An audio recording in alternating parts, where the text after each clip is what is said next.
Mi trovo in una camera d'albergo che l'aria condizionata fatica a raffreddare. Sudo e mi chiedo che cosa ci faccio qui. Tutto è cominciato con la proposta di un amico. Mi ha detto: ho un gruppo che atterra a Djibouti con una missione particolare. Ti interessa aggiungerti? Ed eccomi qui, in questo minuscolo paese sul Corno d'Africa. Djibouti, un nome che suonava quasi come un segreto sussurrato dal vento. Posizionato tra Somaliland, Etiopia, Eritrea e distante solo 30 km di mare dallo Yemen, Djibouti è importante perché presidia un punto nevralgico per il commercio marittimo globale, lo stretto di Bab el-Mandeb, che collega l'Europa all'Asia. Per questa sua posizione strategica ospita basi militari di ben 7 nazioni. Non una meta turistica, non un sogno da riviste patinate. È proprio per questo che siamo qua. Anticipo il gruppo di un paio di giorni. Djibouti City mi accoglie come una scossa elettrica, caotica, viva, calda. I mercati brulicano di lingue e volti, somali, etiopi, yemeniti. Una città che respira il ritmo del commercio, della polvere, del mare. Osservo, ascolto, respiro. Mi sento un ospite in un mondo che non mi deve niente, eppure qualcosa mi dice che sono nel posto giusto. Nei prossimi giorni sono pronto a esplorare uno dei luoghi più estremi del pianeta, immergermi in una natura ancora vergine. Ma qual è la missione mia e dei miei compagni di viaggio? Incontrare lui, il gigante buono dei mari, lo squalo balena.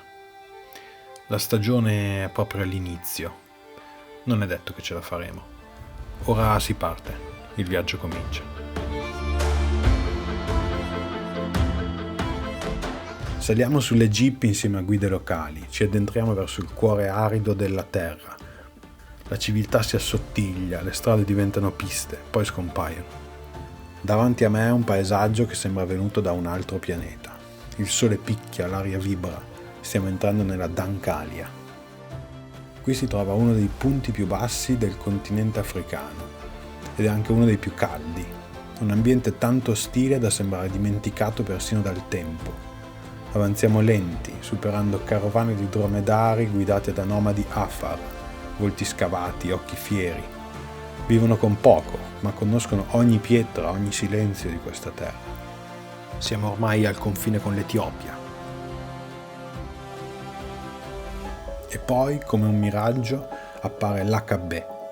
Colonne di calcare si innalzano dal suolo come scheletri di un'antica civiltà scomparsa. Un panorama surreale. Milioni di anni fa un'intensa attività vulcanica ha sconvolto la regione. Questi pinnacoli sono il frutto dell'erosione che ha scolpito le rocce sul fure del lago. Ci godiamo l'alba in questo luogo alieno.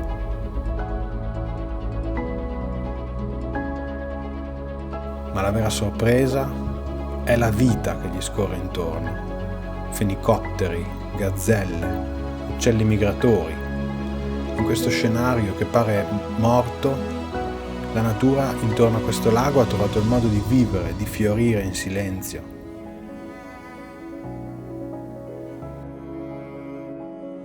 Dormiamo in capanne di pietra sotto un cielo che non ha bisogno di luci.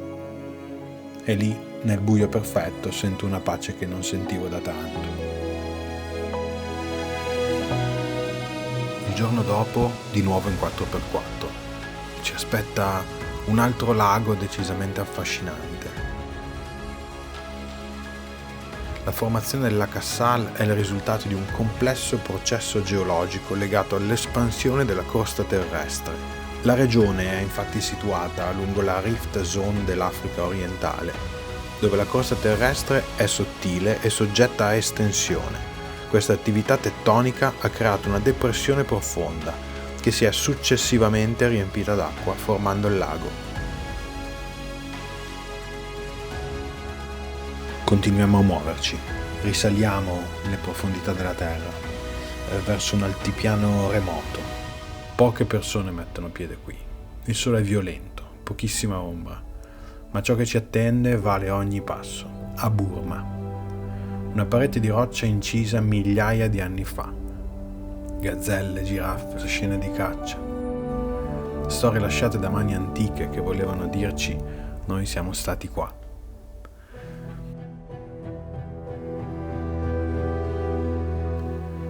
Dopo giorni di terra, polvere e silenzio, finalmente raggiungiamo il mare. Un caicco turco, l'Elegante, ci aspetta al porto.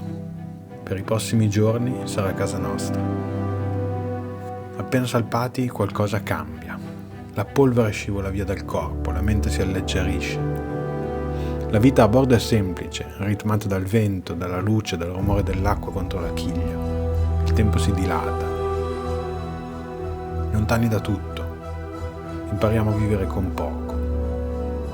La giornata è scandita dalle immersioni. Scendiamo in acqua, maschere, pinne. Il vero spettacolo è sotto di noi. È un'esplosione di colori, pesci tropicali, coralli, tartarughe. Un mondo nascosto, silenzioso, perfettamente organizzato.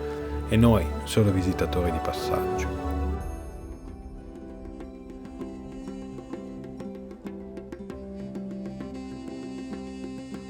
Claudio, il capitano, lavora in queste acque del Mar Rosso dagli anni 90.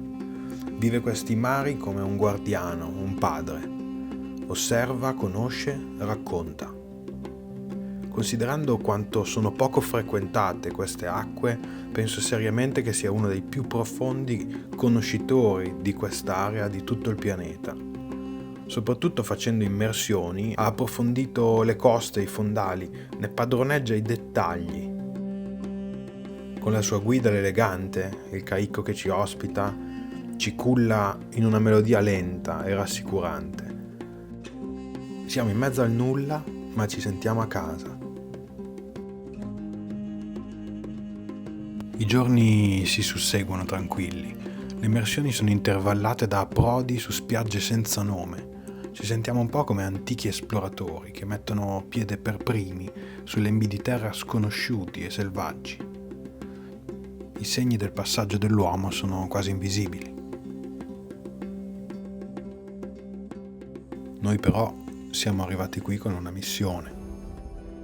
Ogni giorno usciamo coi panga, occhi fissi sull'orizzonte, sul blu profondo. Cerchiamo lui, lo squalo balena, il pesce più grande del mondo, un essere maestoso ma inoffensivo, un gigante dal cuore calmo. I giorni passano, non appare. Forse non lo vedremo, forse stavolta non saremo così fortunati. Poi, una sera, stavamo cenando sul ponte, il mare era calmo, qualcuno grida «Balena, balena, balena!» Ci affacciamo. Sotto la barca un'ombra enorme. È lui. Silenzioso, sereno, immenso. Ci tuffiamo, il cuore in gola. Nuotare accanto a lui è come accarezzare il sogno di un bambino. Non ha paura, non fugge. Noi un po' di paura ce l'abbiamo. È un incontro puro, come solo la natura può offrire. Lo squalo balena è un pesce che si nutre di plancton. Non si interessa a noi. Rimane però una bestia che può raggiungere i 18 metri e le 25 tonnellate. Questo esemplare è un cucciolo, ma rimane sconsigliabile nuotargli troppo vicino, perché muovendo la coda ci potrebbe colpire involontariamente. Purtroppo il nostro entusiasmo ci fa dimenticare le indicazioni ricevute e ci va bene per un soffio.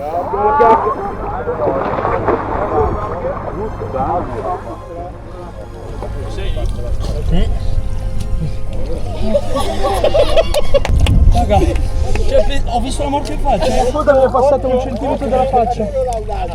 Mi sembrava un film horror, ve lo giuro. È stato assurdo. Sembrava un film horror. Quando riemergiamo sappiamo di aver vissuto qualcosa che non si dimentica. Siamo felici.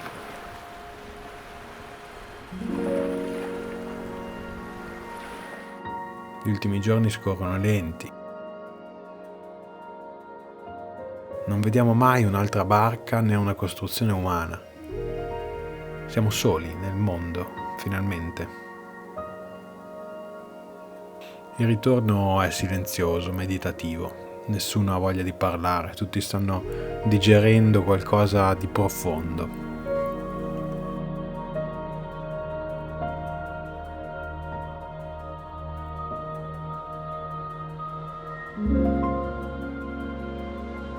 Facciamo un'ultima tappa, le Musha Islands.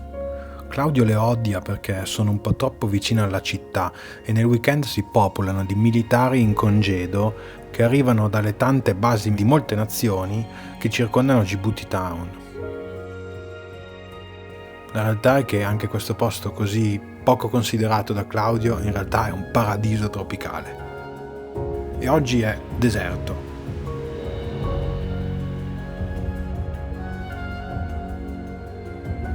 Rilassato su una di queste spiagge di sabbia grigia finissima, ripenso al viaggio che sta finendo.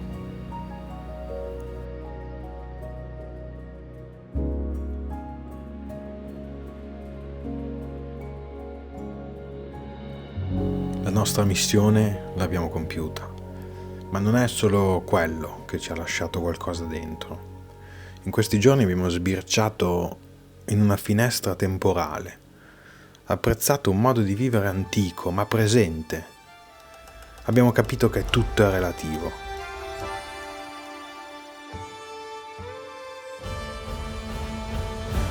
Io penso a quello che ho trovato: il silenzio, la vastità, la fragilità, ma anche la forza. Non ho solo visto Djibouti, l'ho ascoltata e in qualche modo lei ha risposto. Quando ci si priva delle abitudini, dei comfort e ci si riconnette con la madre terra, la Pachamama, come dicono i popoli andini, il viaggio diventa un'esperienza che ti attraversa, una prova, un dialogo con la terra e con noi stessi. Un luogo come questo, se hai il coraggio di ascoltare, ti cambia.